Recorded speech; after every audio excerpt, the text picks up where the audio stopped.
Am I imagining things, or is that a wolf? That looks like a wolf to me, mate.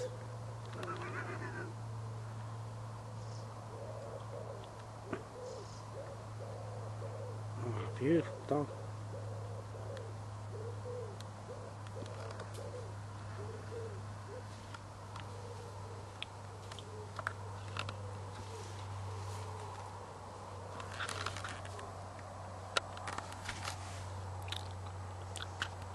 Looks like a wolf.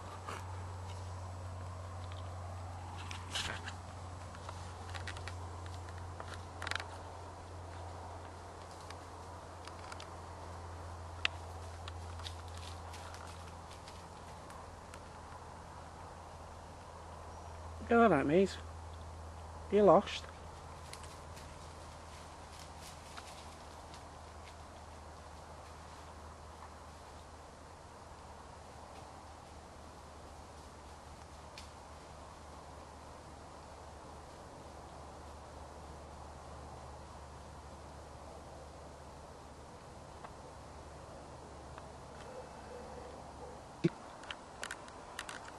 Okay, it's 1934. As you can see, I'm surrounded by trees. I found a nice secluded sort of woody area. Sun's still up there. I'm in the shade. Here's my bike. Just use my old tripod, mate.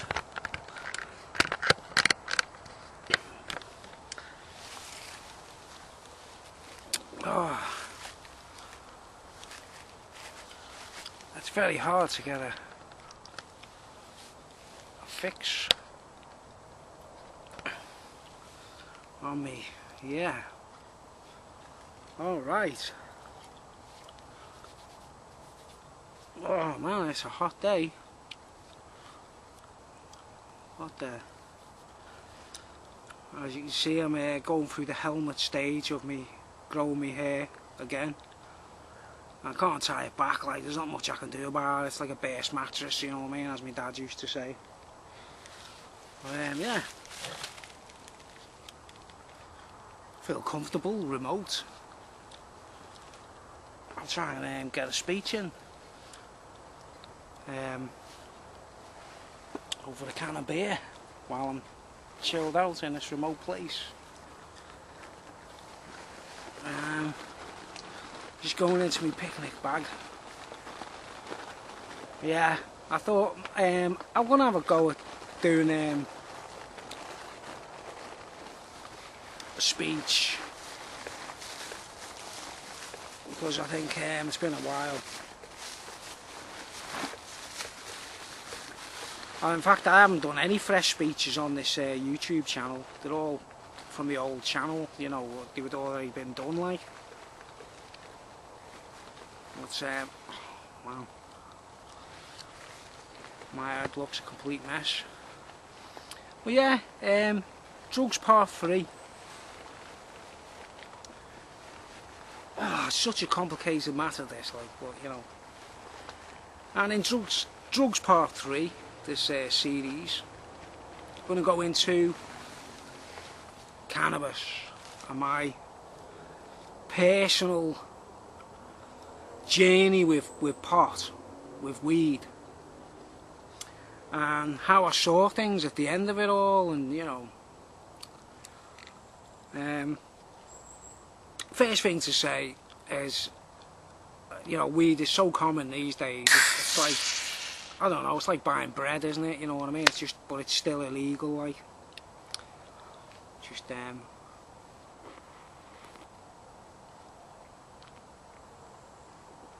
but the whole taboo about it's illegality, like, that's another matter. It shouldn't be illegal, like, there shouldn't be a crime and all that, like.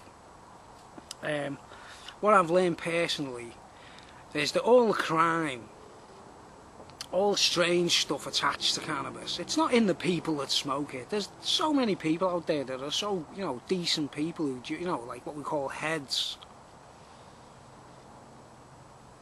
you know, they're actually decent people. They don't bother anybody else and all that, like. And really, what they're looking for is, you know, to stop being labelled as criminals. But that's not to say that the actual cannabis game is laced with all kinds of greed, sin, you know, mates shitting on each other basically, because they want to make a profit or they want to make money. And there's a whole snobbery attached to cannabis as well, which you see that in, like, I don't know if you've ever been a pothead on YouTube or you're a pot smoker and you're watching like guys in America or whatever and they're showing off the plants, what they're growing and stuff. And they tend to have this like snobbery. There is this like false enigma attached to cannabis, and you see it in videos. They just ruin it for everyone really, because it's like, oh, I've got this and you can't have it. And there's too many people like that in the cannabis world from what I've learned, like, you know what I mean? Caring and sharing and giving and all that is what's missing. It's all profiteering, it's like, oh man. But the point is, like, the usual thing for people my age or my generation, like, I'm in Bidston Hill now. I grew up here. I used to knock around here when I was a kid, like, it could go back years here, like, you know. And the school was just down the road from here, like. And the usual routine was, when you say you got to 14, 13, 15 age, you were meant to be smoking both tobacco and cannabis by the time you got to that age in school. It was like you were treated like an outcast if you didn't do it. And, you know, including cigarettes, like, because I never smoked tobacco until I was like 40 something, do you know what I mean? I remember being in school and, you know, the kids mocking me and stuff on the bus, and I said, oh, don't you want to sit with us, Bruce, because you don't smoke and that, like, you know, and stuff like that, like, you know. And the same thing happened with cannabis as well. I was like, all my friends in school, you know, a lot of them were into it while we were in school, while we was like 13 years old, 14, 15, you know, and they were saying, oh, you want to try cannabis, Bruce, it's great, you know what I mean? And I just wasn't interested, because I was just seeing it as an illegal taboo, and, you know, I never ever really saw the sense in it, like. So I didn't get into it until I was like 25. Do you understand? There's like a massive gap. Most of the teenagers out there,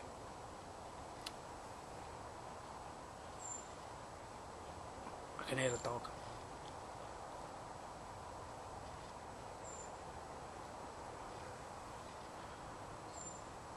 Most of the people out there that did it as normal,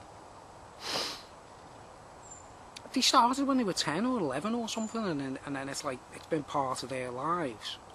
And it's like a massive piece of their existence, you know. Whereas me personally, I was obsessed with my music, so I didn't really concentrate on the drug scene. I wasn't interested in it, you know what I mean? I didn't want to be a rock guitarist because that's to get girls and to do drugs. I was actually passionate about music, you know. But eventually,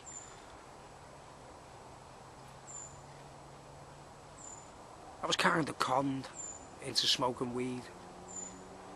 And I got into it. I ended up getting into it, like.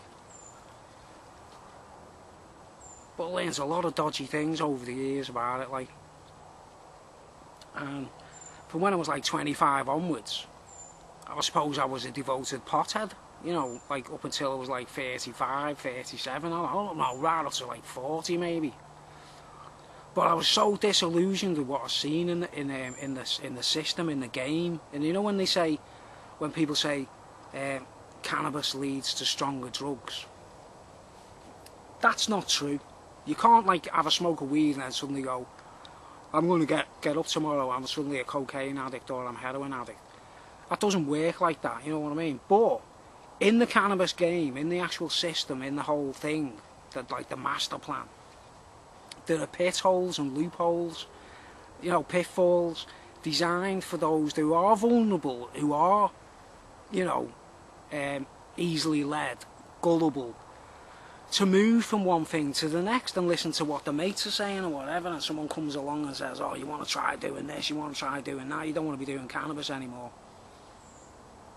But the message I'm trying to give about weed, like, is like, if it was normal, if this country, if Britain was like Morocco, Afghanistan, India, you know, things would be different. People don't treat each other the way they do in this country. Do you understand? Like the young lads, the teenagers, the gangs. They don't treat each other like that in other countries. They only do it in Britain, and that's all part of the crown. That's all part, you know, I mean, if you know someone in the army or the military, you ask anyone that's been in the army, an army veteran in Britain and that, guaranteed to be an expert cannabis head. You know, you just, I mean, but the Queen herself has got these laws saying people shouldn't do it, or it's against the law, or you should go to jail, or you pay a fine if you do this or you do that. Hypocrisy number one, right? Loads of soldiers, loads of members of the forces, the experts in the realm of weed, like, you know. How can that be when the Queen herself, or the laws set by the royal family, tell you shouldn't do it? First, hypocrisy, right? Because you've got to be a part of the game. You've got to be close to the sweet tin, and then things go nice. You know what I mean? You give credit to the teacher and all the rest of it, and you do your work like a good boy. You get the sweet tin. You know what I mean?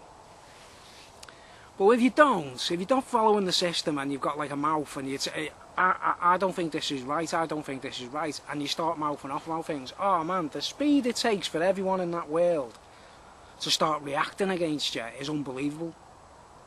And what I learned, right, I'd been goaded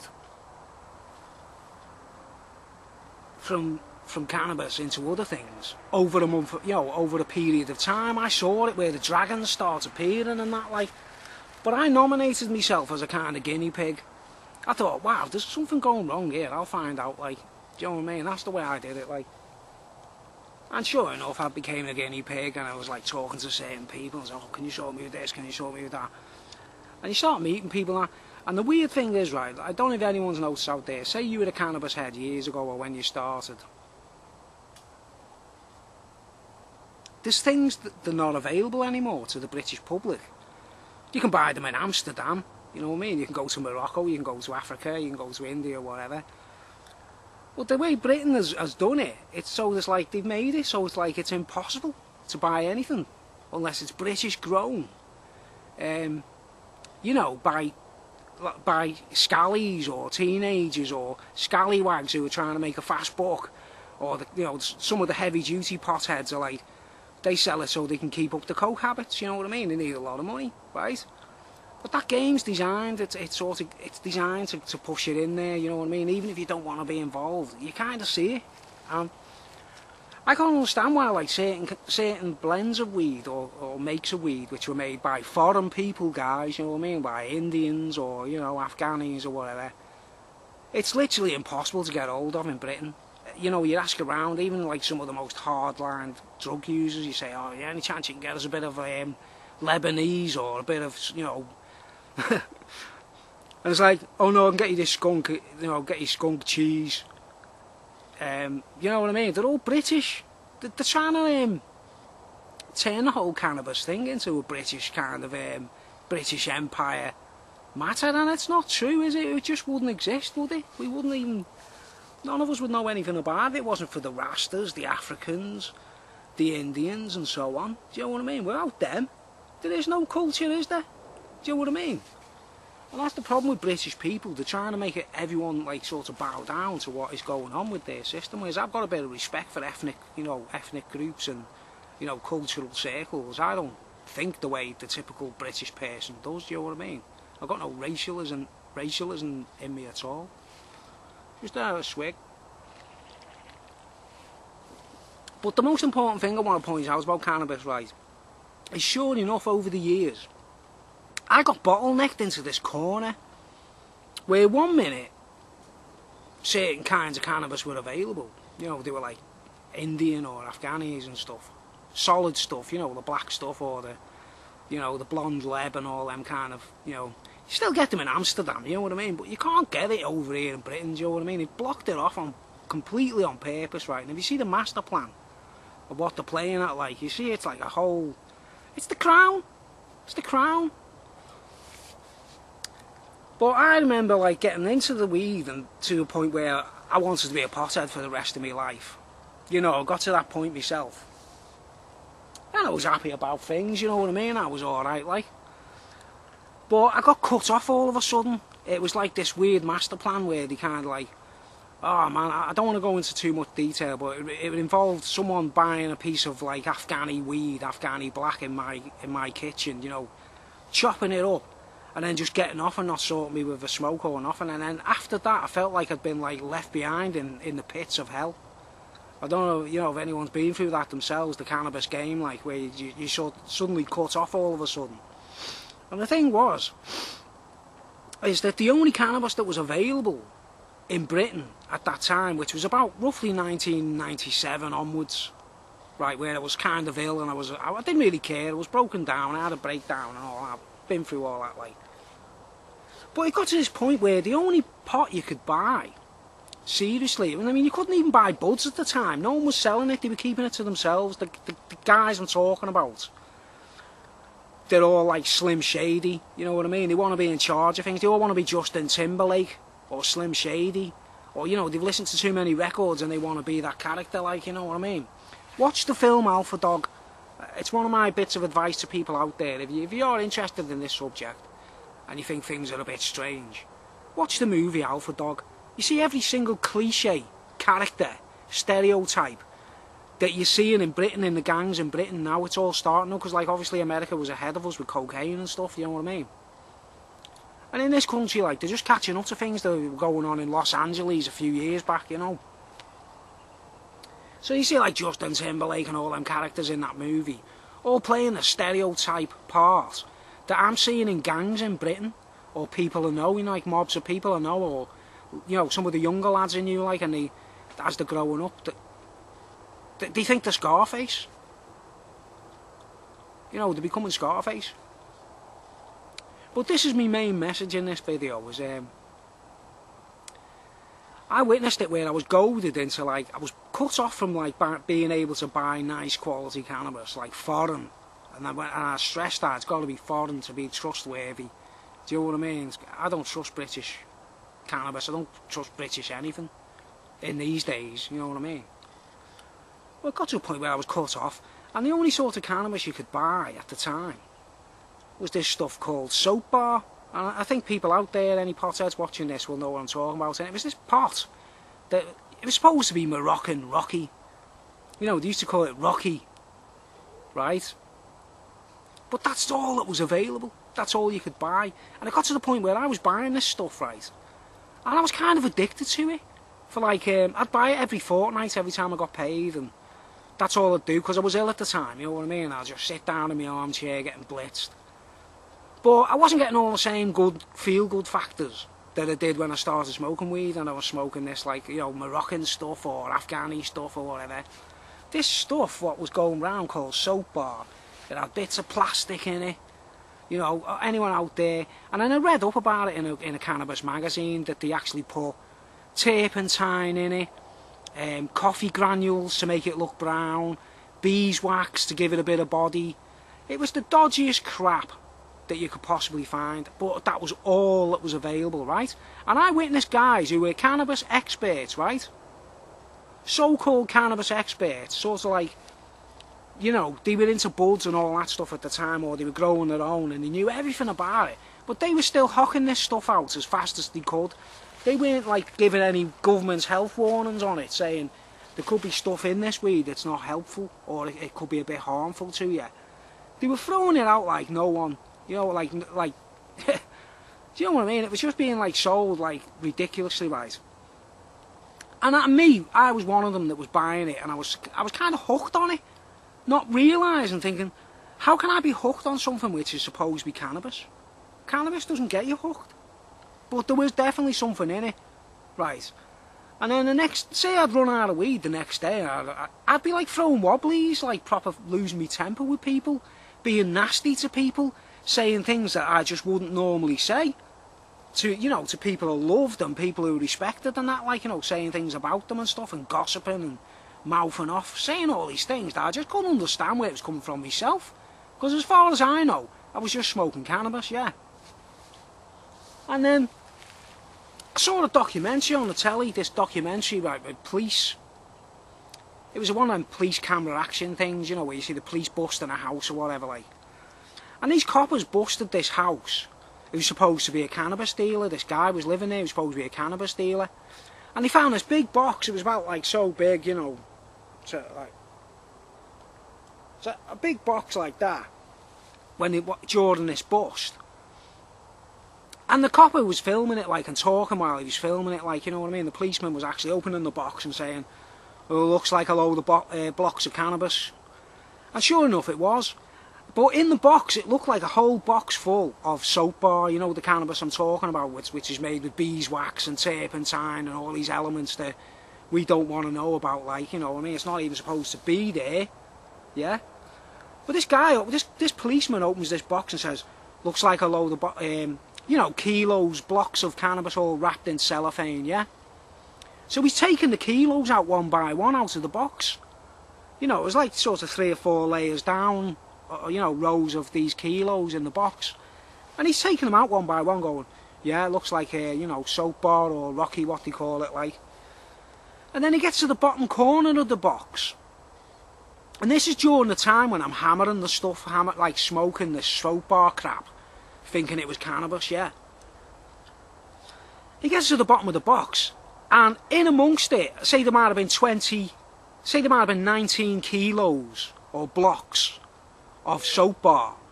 In amongst it was one block, just one block, the same size as all the other blocks, wrapped in cellophane. And the policeman goes, whoa, I haven't seen that for a long time, I haven't seen that for years, like. It looks like Packy Black, or Squidgy Black to me. You know, the stuff I'm talking about, what used to go around in Britain, like, we used to be able to buy it freely. You know, Afghani or Moroccan or whatever, you know. But the policeman himself said, this is Squidgy Black. Right. So, in that box, for all the parcels or kilos of soap bar there was one block of quality cannabis, which was obviously for the dealer, which was obviously just for him. So what they had going on in Britain was this system where they were sending out like the solid, good quality cannabis to the guys who were selling it. But they were making sure what they were selling out to the masses, like, was that soap bar crap, like, which was, you know, beeswax and turpentine. I mean, imagine a guy smoking turpentine, right? Now, I was throwing wobblies around this time. I was acting so out of character, it was beyond belief. I was like a drug addict. I was like it was like a cross between a drug addict having cold turkey and a person having an exorcism. There was all kinds of negative spirits in me that I just couldn't work out, because I was only smoking cannabis as far as I knew. Do you know what I mean? So anyway, years later I read up this article that says, like, oh, they put turpentine in it and everything else. And then the first question in my mind was like, how come these guys were selling it? What the hell was going on in Britain, where it was like, one minute there was this like cannabis culture going on and we were sort of getting on with the rastas and everything.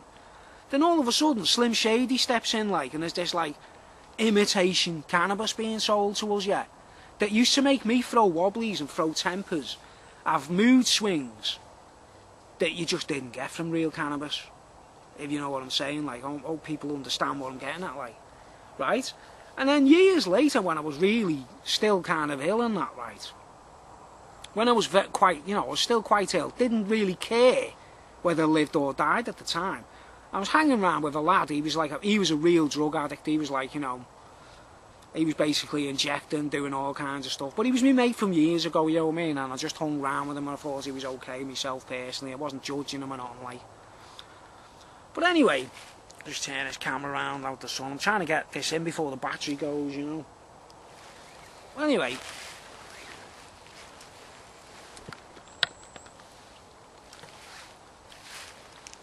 And I'm hanging around with this lad who was he was unashamed of what he did. Do you understand? You know, everyone out there in the cannabis world, you've all got mates who are either smackheads or cokeheads or crackheads.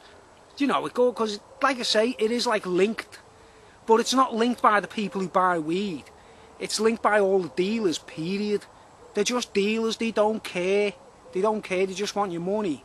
And they just want to sell you, you know, they'll sell you stuff that's not even worth, you know, smoking or whatever, yeah. But I'm knocking around with this lad who is a serious crackhead, basically, you know what I mean? He wasn't hiding it, like. and he sort of blagged me into having a pipe. So I do admit on this video, this is drugs part 3 by the way, I tried a pipe of crack. This was about 2000, the year 2000, so we're talking 14 years ago. Because of this lad conning me, like, he didn't tell me it was crack at the time, if you know what I'm saying. I don't want to, that's a, you know, another story. I'm not really interested. That's not the point I'm making. The point I'm making is when I did sit with this lad who was a serious crackhead, right? And I had a toke of what he was smoking. And what hit me straight away was, hang on, I've tasted this before, right? I was like, I've never bought crack in my life or ever smoked it before. How come I'm familiar with this flavour? Why are the taste buds and my brain and everything telling me, whoa, that's like when you have something twice or you know, a taste you're familiar with, you haven't had it for a while and you taste it again and you sort of go, whoa, that's a familiar taste, isn't it? You know what I mean? It's a bit like, whoa, that face rings a bell. That kind of factor, you know what I mean? But I'm sitting with this lad who's a heavy duty drug. He's dead now, this guy. He overdosed, you know, a few years back, like, you know what I mean? But he was honest and everything and he just did things the way he did, like. I'm sitting there with him and I go, smoking this stuff that he says, you know, try, because at the time I didn't care, guys, if you know what I mean, right? I'm a different person now, you know? But anyway, the point is, I'm glad I did it.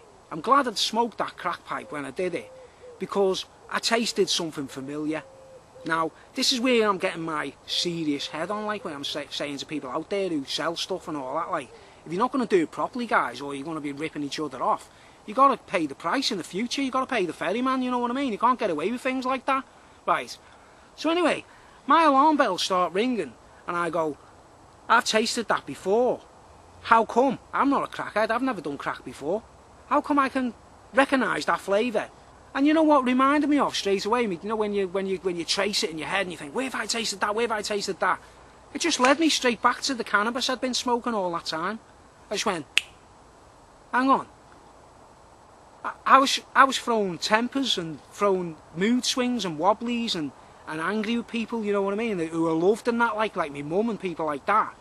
With this terrible, nasty temper that wasn't me, it wasn't my personality, basically. While I was smoking that soap bar, right? And then all of a sudden, years later, I have to smoke this crack pipe off someone and immediately say to them, hang on, I've smoked that in weed. And he's going, nah, you can't, you know, I was like, no, I'm not joking here, man. They've been putting it in the weed, haven't they? Right? And it just so happens the next day after I had that pipe, I was like the Incredible Hulk. I was throwing all the same tempers, all the swear words, all the nasty temper and everything, yeah. You know, I had to come out into the woods to do this speech, you know what I mean? Because it's such a mad one, like. But the point I'm trying to make to you is someone was selling me cannabis, right? It's supposed to be cannabis called soap bar or Rocky, as they called it, right? Rocky just so happens to have the same sort of like slang name as crack, because they call crack rocks, don't they? So if you had cannabis that's laced with crack, they'd call it Rocky, wouldn't they? If you know what I'm saying. But the problem is, guys, is I wasn't told. Now, if I was asking for that kind of stuff, or I was told by the dealer, and he said, oh, by the way, Bruce, you know, you don't want to be, you're into your crack, aren't you? Like, and I'm like, oh, no, not really. Oh, you don't want to smoke this then? He didn't do that, like, you know what I mean? He actually sold it to me, like, quite, like, he was quite keen to get it into me, like, basically, if you know what I'm saying, like. Right. And the same person who was selling me that stuff, that was making me throw all these wobblies and get myself into trouble and sort of like diminishing my character, basically. He used to knock on my door and sit down with me to sell stuff to me. I'm not going to name any names in this video because I know some of these people will probably watch this video at some point in the future, you know. But this guy used to phone him and he'd call round and he was growing it and all kinds. He was an expert. He was an actual expert. He was an actual expert on cannabis, you know what I mean? But he'd come round, right, and he'd sit down in the room with me, and I'd have my money ready, and I'd go, "Have you got that, like, you know, 20 quid's worth there or whatever?" Like, and he'd say, "Yeah, there it is, there." Like, and he'd give me the block of the stuff, right, the stuff that I'm claiming now on YouTube that was probably laced with crack cocaine without me being told, guys. And all you people out there who are potheads who understand this, and you might have been through it yourselves, wondering why you're having, you know, mood swings and stuff that are unexplainable. just have a think about it, like if you're still smoking that stuff, Rocky or Soap Bar, yeah. But the same person used to sit down in the room and say, I'd say, have you got the weed? And he'd go, yeah, I've got your cannabis, yeah. I'd give him the money, and I'd say to him, right, before he got off, like, before he'd go, I'd say, do you want a pipe? Do you want to smoke? Because he was a pothead himself, guys, you understand, he was an expert pothead himself, right? Now, explain this to me, anyone out there, like, I'd offer him a pipe for nothing out of the weed I'd just bought off him, and he'd say, no. I've got some on me here, if you want, I'll do you a pipe if you want. Right? Now, do you understand what I'm saying? He wouldn't smoke the fucking stuff that he was... Sorry about me language, sorry about me French, but a very important message this, right? He wouldn't actually smoke the stuff that he brought round. He'd make sure, he'd avoid it like a dose. And I'd be offering him to, I'd say, you want to, yeah, have a pipe, have a smoke, you know what I mean? And he'd say no. But he'd work his way around it by going, but I've got some on me here, like if you want a toke, like I'll do you a toke, like before you get into that kind of thing, like. So I'd be like, oh, nice one. And sure enough, he'd give me a pipe, yeah. And I'd go, oh, and it'd usually be like the nicest cannabis that you could buy, basically. If you know what I'm saying, like, right? And I'd be like, oh man, oh that's lovely that. Can't wait to smoke mine when he's gone, like, yeah. And then he'd get his stuff together and say, alright, I'll see you, like, yeah, ta-ra. Then I'd open my weed, what I've just bought off him, and put it in the pipe, like, you know, thinking, whoa, can't wait to smoke this, like, you know what I mean? And I go, yeah. Straight back to square one, cracky flavour.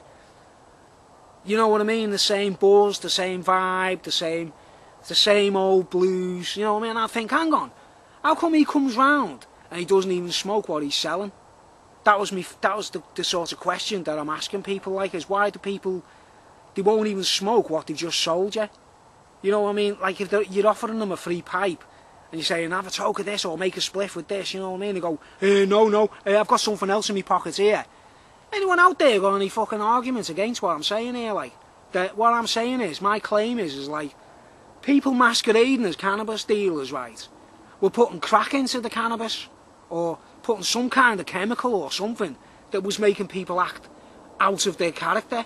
Like, cannabis doesn't do that to people. If you get, you know, I can't spell it out loud, like, you know what I mean? Like, I've been through it all where you know when you've smoked nice cannabis, because the next day you don't have any problems, guys. You don't wake up the next day cursing your mum and dad, or, you know, oh, fucking I've got to sign on.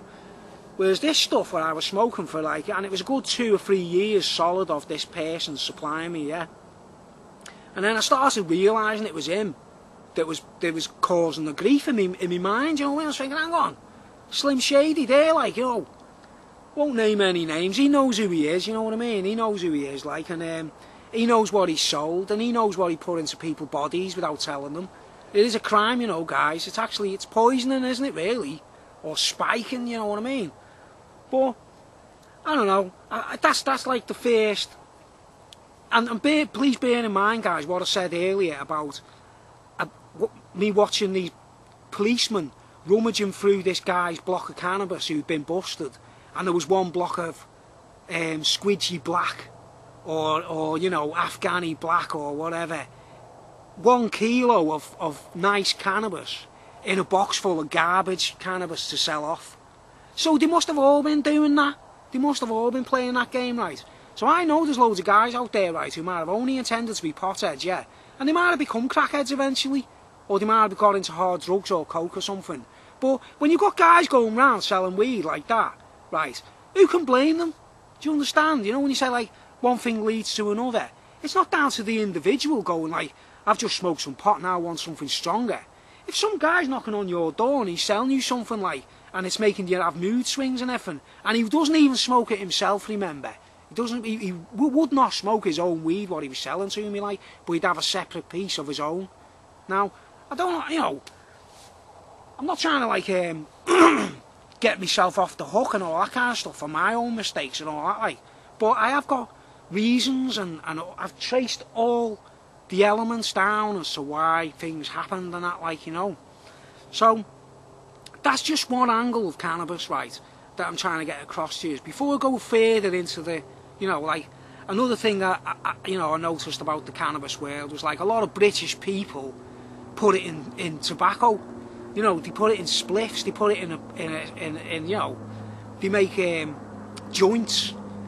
Whereas it's just not meant to be like that. I'm like, when I started doing it, I was like, I didn't even smoke tobacco, guys, do you know what I mean? So it was always like bongs or pipes. So I realised there was a separate, like, it's a separate river. It's a completely separate river of activity. Whereas you're going to be smoking spliffs and doing all those cliches, all the films and all the, you know, the Alpha Dog or whatever, like, or, you know, any of the rock films, you know, oh, let's make a spliff, let's make a joint. You go to Africa, you go to India, you go to Afghanistan, these guys put it in bongs, don't they, or pipes, you know what I mean, or, I don't know, make cakes or something. But, I don't know how much battery I've got left, but please bear in mind what I'm saying here, guys, because I truly believe that cannabis is not a crime. I think if it's done responsibly, it's safe as hell. Very safe.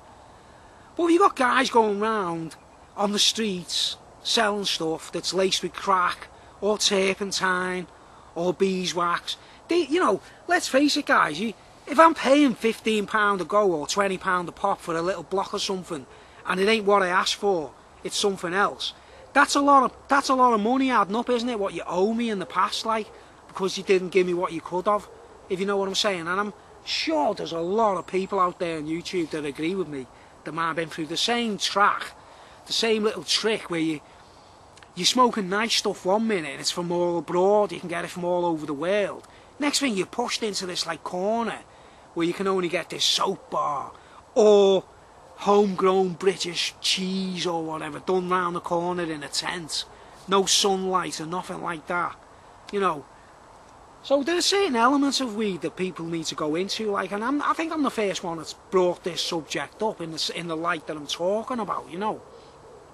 It's just one angle of the drugs thing, and I'm obviously from what I've learned in the drugs world, I did go from one thing to another, just meeting people and trying things and trying to work out what the catch was, you know what I mean. So I'll go into that in later videos, you know what I mean.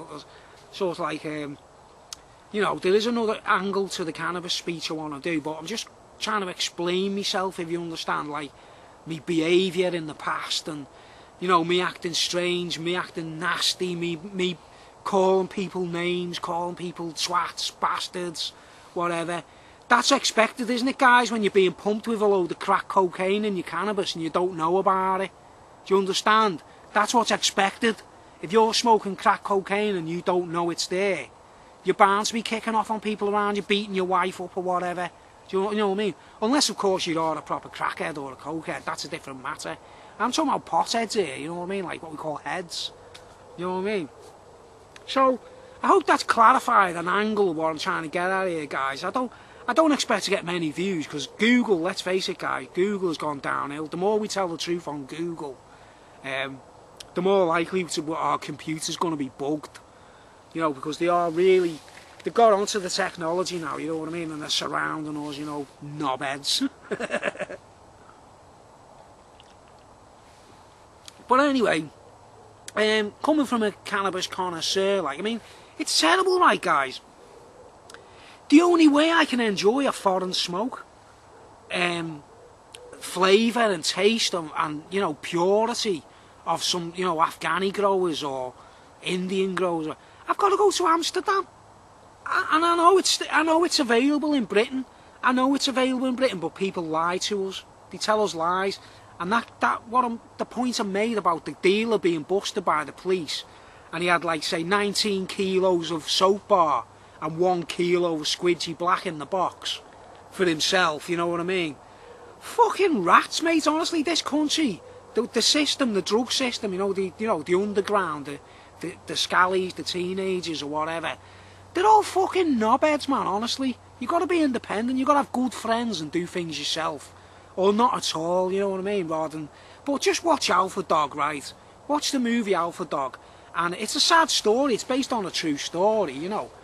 But the cliches, the way everyone's acting in there, like, you know, if you can spot your own character in Alpha Dog, you know what I mean? You say, hey, I'm that character there, aren't I? Or, oh no, I'm that character there, the speedhead, begging his parents for more money. Or, you know, You know, all the fucking knobheads that you can possibly imagine in an alpha dog there, like, you know, they're all there, like and the whole stereotype pattern is emerging all over Britain in every town. You know, every gang, every locality, they've all got an alpha dog game going on. Anyway, I'll wrap up this speech anyway. I think I've done my day's work. I'm out of the house, you know, out of my flat, and I'm surrounded by all these trees, and it's great. Drinking my Galahad beer. But anyway, guys, anyone out there agrees with me, anyone got any views on it, right? Please put a comment. Put a comment down below. I'm not getting many comments or feedback for my speeches. I've only got a few fans out there, you know what I mean? But I'll be interested to hear what anyone thinks about this, and I'll take it on to the next level. Remember, bearing in mind the series of these speeches, drugs. I've started off with the sweet tin, and the church that offers lollipops, and, you know, sweeties if you go there, like, and you take friends. Now I've just got to the bit where, like, I'm admitting I've been a sad pothead, yeah. But literally force-fed with crack cocaine and cannabis, to be honest, without realising it. Like, you know, until it was too late. Till I've already called everyone bastards and swats, and, you know, what do you all fucking care about? I went through all that, guys, you know what I mean? Waking up the next day and being, like, horrible to everyone I knew. But don't blame me, blame the guy who gave me that stuff. You know, unless he comes forward and says, Bruce, I apologise, I was wrong, I gave you stuff I shouldn't have, and it was my fault. He's not going to do that, obviously. He's going to go to his coffin instead. I can't help that, can I, guys? You know what I mean? That's the way things are. People are tight bastards in this world, mate, around me. You go straight to the box down under, like, you know what I mean? Especially if you're spiking me as well, while you're at it. Taking me money and spiking me as well. Nah, I'm not having it, guys, you know what I mean? 6 foot under's where you belong, and you know damn well. You know what's, there's a bit in the Bible that says the dealers have dealt treacherously. This is an actual line in the Bible. It doesn't say dealers of, you know, dealers of bread, dealers of coal, dealers of oil. It just says the dealers have dealt treacherously. And I swear down, I've seen that happen for real in the cannabis world, believe it. Just cannabis, this has nothing to do with the hard drugs. I haven't got there yet.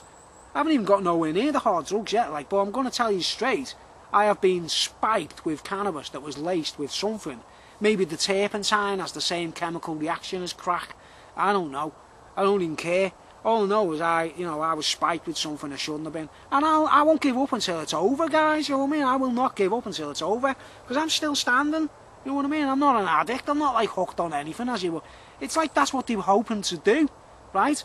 Which for the next speech, I'll go into that, like, you know, like the next levels of, as I wandered through, beyond the point of cannabis, like, wondering, what the hell's going on here? Like, what are all these guys working for? All working for the forces as well. All in the police, or, you know, or members of the armed forces and all that. Her Majesty telling us we're not supposed to smoke weed, but there's stuff going round that's laced with crack. Nah, come on, guys, you know what I mean? It's a vicious circle of stupidity, isn't it? Well, anyway, I'll wrap up now and get back on my way back to my pad and upload this speech. I've been trying to clear the air on that point, you know, about crack-laced cannabis, guys. It's crack-laced. You know what I mean? Anyway, Rastafari, Jah live. Thanks for watching. Please comment and all the rest of it. Thanks to everyone who's been watching my videos. Much appreciated. Hang on, one more message, YouTube. Don't get too involved in YouTube these days, guys. Don't go, like, we've done the truth a bit. We've all done it. We've created the blood clot in society of truth, and there's not much they can do about that. You know what I mean? We all got wise to what's going on in the world through YouTube, yeah. So it's best we all lay low and, you know, just be ourselves and just enjoy life, you know what I mean? But don't go too heavy on the truth and stuff, because the way they've got YouTube wrapped up in Google, anything we say is being documented and recorded, you know what I mean? So, you know, I won't say anything rude, I'll just I'll save that for another one.